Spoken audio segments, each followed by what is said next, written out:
उत्तर प्रदेश के पूर्वांचल और विशेषकर बनारस के आसपास, बनारस, जौनपुर, चंदौली, गाजीपुर, आजमगढ़, भदोही का ये इलाका, जहां पर पूरा का पूरा रैकेट चल रहा है नकली कफ सिरप का। ऐसे नहीं होता मित्रों, मैं शासन में बैठा हूँ, मुझे मालूम है इस प्रकार से रुपया इतनी तेजी से गिर नहीं सकता। अरे ये नेपाल का रुपया नहीं गिरता है, बांग्लादेश की करेंसी नहीं गिरती है, पाकिस्तान की करेंसी नहीं गिरती, श्रीलंका की करेंसी नहीं गिरती। क्या कारण है हिंदुस्तान का रुपया पतला होता जा रहा है? जी हाँ दोस्तों, संसद में शाह के सामने पहुंचकर राहुल ने पूछ लिया सीधा सवाल। तमतमा गए शाह। संसद में मोदी आए लपेटे में। स्वागत है आप सभी का। आप देख रहे हैं द राजनीति का विशेष सेगमेंट खबर और विश्लेषण। मैं हूं जब्बार खान। आखिर राहुल गांधी ने शाह के सामने ऐसा कौन सा सवाल पूछ लिया जिससे शाह नाराज हो गए? आखिर राहुल गांधी के उस सवाल के जवाब में फिर शाह ने किया क्या ऐसा जिस पर चारों तरफ से सवाल उठने लगे? मगर मोदी कैसे इन तमाम चीजों के बीच में लपेटे में आ गए? दोस्तों विस्तार से सब कुछ बताते हैं। आपको शाह के तमतमाने का पूरा मामला बताऊं, मगर इस शो की शुरुआत में सबसे पहले आपको दो छोटे छोटे वीडियोस दिखाते हैं प्रियंका गांधी और राहुल गांधी की, जिसमें प्रियंका गांधी कैसे एक माजूर महिला के साथ में किस तौर पर दिख रही हैं और प्रियंका गांधी फिर क्या कुछ कर रही हैं। इनका पूरा काम करती है और घर संभालती है पूरे के पूरा।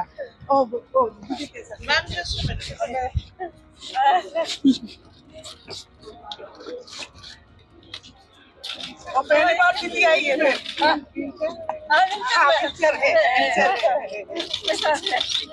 प्रियंका पे बोलेंगी। आपने देखा ये दोनों वीडियो। एक में दरअसल संसद परिसर में एक दिव्यांग महिला आई थी जो कांग्रेस महासचिव प्रियंका गांधी से मिलना चाहती थी। प्रियंका के इस प्यारे व्यवहार से उनकी आंखें डबडबा गई। दूसरी तरफ कांग्रेस के 84 वर्षीय अध्यक्ष खड़गे के कंधे में कुछ दिक्कत हुई तो राहुल गांधी उनके कंधे को मसाज देते हुए दिखे। मगर दोस्तों, अब मैं मोदी और शाह के कुछ ऐसे वीडियोस दिखाता हूं जिसे देख करके आप माथा पीट लेंगे, जिसे देख करके आप कहेंगे इतनी सख्ती, इतनी क्रूरता की जरूरत क्यों है? चलिए छोड़िए, आपने उनके तो बहुत सारे ऐसे वीडियोस देखे होंगे और आपने क्या, दुनिया ने देखे हैं। अब आते हैं सीधे शाह की खबर पर। कैसे महज राहुल के सवाल पर शाह तमतमा गए और कथित अहंकार ऐसा कि खुद जवाब तक देना मुनासिब नहीं समझा। गुस्से से लाल पीले होकर दाएं बाएं झांकने लगे। चूंकि सामने राहुल के सवाल हैं इसलिए उसे पूरी तरह से इग्नोर भी नहीं कर सकते, मगर जवाब देने के लिए अपने असिस्टेंट को बुला लिया।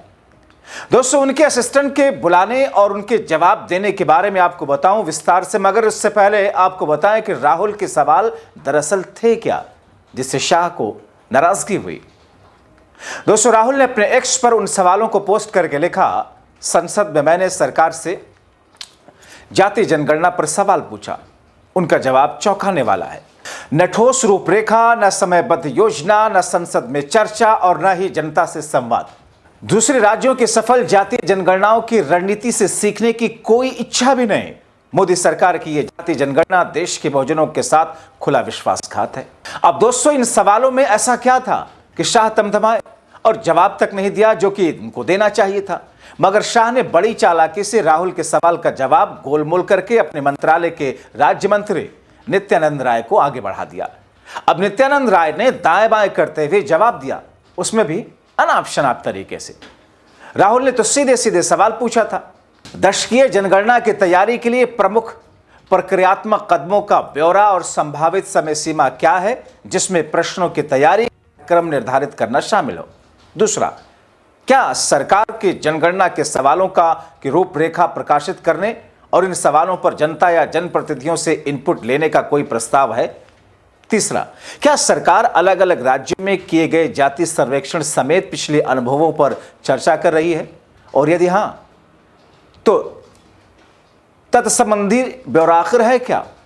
मगर दोस्तों, शाह ने जवाब न देकर गृह मंत्रालय में राज्य मंत्री नित्यानंद राय को आगे बढ़ाते हुए जवाब दिलवाया, जिसमें उन्होंने जवाब क्या दिया देख लीजिए। यह जनगणना 2027 में 2 चरणों में की जाएगी। पहले चरण में मकान सूचीकरण तथा मकानों की गणना जो अप्रैल से सितंबर 2026 में 30 दिनों की अवधि में राज्य केंद्र शासित प्रदेश सरकार की सुविधा के अनुसार की जाएगी। दूसरे चरण में जनसंख्या गणना यानी कि पीयू होगी। जनसंख्या गणना फरवरी 2027 के दौरान होगी। चलिए, मोदी जी आपके मोटा भाई ने खुद जवाब तो नहीं दिया, मगर अब इस सवाल का जवाब तो आप खुद दे सकते हैं, क्योंकि ये तो आपके क्षेत्र वाराणसी का मामला है। सभापति जी, मसला ये है, उत्तर प्रदेश के पूर्वांचल और विशेषकर बनारस के आसपास, बनारस, जौनपुर, चंदौली, गाजीपुर, आजमगढ़, भदोही का ये इलाका, जहां पर पूरा का पूरा रैकेट चल रहा है नकली कफ सिरप का। और इस नकली कफ सिरप से मध्य प्रदेश, राजस्थान, बंगाल, देश के बाहर बांग्लादेश, साउथ अफ्रीका तक नेटवर्क ने नकली कफ सिरप की सप्लाई की, और जिससे सैकड़ों बच्चे सभापति जी खत्म हो गए। सभापति जी, अफसोस की बात यह है कि जब भारतीय सिंह शिकायत करती है तो पुलिस ध्यान नहीं देती है।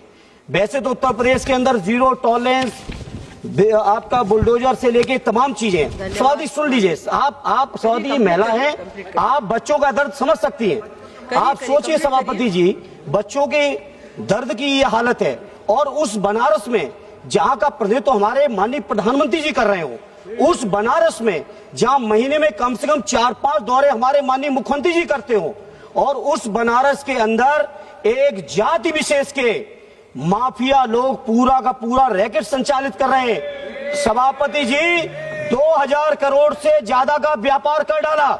हमें आपत्ति रुपए पे नहीं, लेकिन मैं जानता हूं कि मासूमों की जब जान चली जाती है, सभापति आप महिला होने के नाते इस बात को समझ सकती है कि उस परिवार पे क्या बीतती होगी।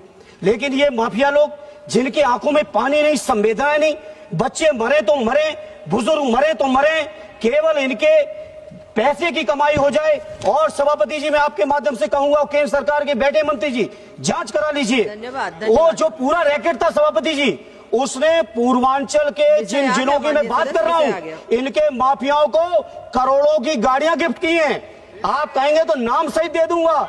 दोस्तों, हद यह है कि आप इनसे कुछ मत पूछिए, मगर जब ये विपक्ष में होंगे तो गला फाड़ फाड़ करके सवाल खूब करेंगे। ऐसे नहीं होता मित्रों, मैं शासन में बैठा हूं, मुझे मालूम है इस प्रकार से रुपया इतनी तेजी से गिर नहीं सकता।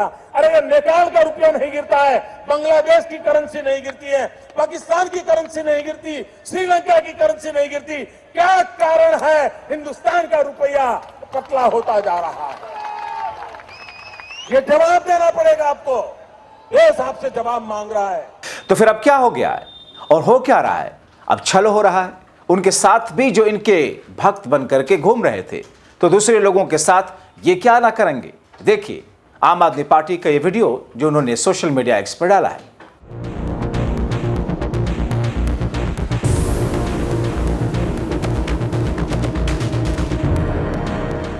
जाहिर है एक ऐसी स्थिति जिस स्थिति से सरकार इस वक्त चौतरफा घिरी हुई है, और उसमें ऐसी रणनीति अपना रही है जिस रणनीति को देश हित, जनता हित के तौर पर कतई नहीं देखा जा सकता। तो सवाल ये है, सामने आकर के सीधे सवाल का सीधे जवाब क्यों नहीं दे सकते? क्या महज सारी अपनी एनर्जी इन्होंने चुनाव के जीतने और चुनाव के इर्द गिर्द लगा रखी है? आप तय कीजिए, अपनी राय जरूर लिखें। उत्तर प्रदेश के पूर्वांचल और विशेषकर बनारस के आसपास, बनारस, जौनपुर, चंदौली, गाजीपुर, आजमगढ़, भदोही का ये इलाका, जहां पर पूरा का पूरा रैकेट चल रहा है नकली कफ सिरप का। ऐसे नहीं होता मित्रों, मैं शासन में बैठा हूं, मुझे मालूम है इस प्रकार से रुपया इतनी तेजी से गिर नहीं सकता। अरे ये नेपाल का रुपया नहीं गिरता है, बांग्लादेश की करेंसी नहीं गिरती है, पाकिस्तान की करेंसी नहीं गिरती, श्रीलंका की करेंसी नहीं गिरती। क्या कारण है हिंदुस्तान का रुपया पतला होता जा रहा है?